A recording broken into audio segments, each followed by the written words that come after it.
da zuciya. La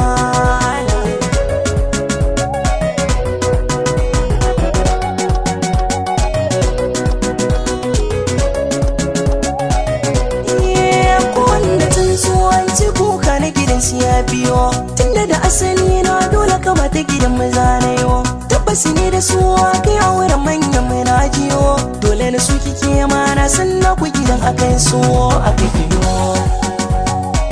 La la la karda abin ya zan miki alajabi dan ne batu na so, bashi da ka'idar sa'i na shiga kowanne rai ya so. Ga girman sa ya wuce koyo ko da kaɗan ya ɓarɓa so, ni ma ba zato da ganin ki ya sirke min raina dumu-dumu. Oh oh oh oh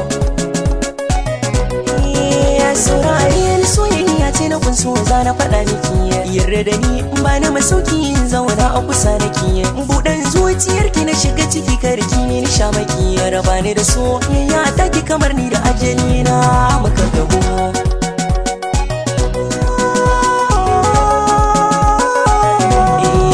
Ki ce ni kiwar zuciya mai sharan kuka, ni fatina ni na kishi ya shige mini fanyarka. Akan ki nake jin zan jure wasa rayanka, ga hannu na ki daga kowa ya sani da ke ya kauna mun gabo.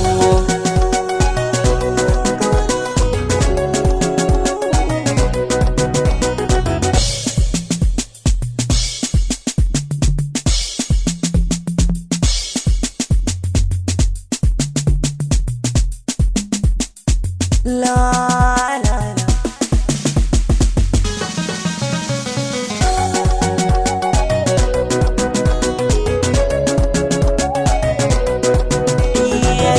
zauna gefe na miki baitoci, duk sirrin ruhi na ba wani kaukauci. Zan baki sarewa zan busa miki harkin yo bacci, sarauniya ta mai mulki raina zan miki faranci. In baki ba na san ko ɗaya yan mata, ke ce zaɓin raina daidai da ke fata. Sa in kyamatar aure na zama ɗan gata, wa 'ya'yan mani na san da uwa ta gari na samu. Nutsuwar raina ni ke narke ba neman ta biyu, a kai na ki komai zana iya ba raba ɗaya biyu. Cikin raina kiki sani ba mai kaunar ki kamar ni, nutsuwa da zuciya.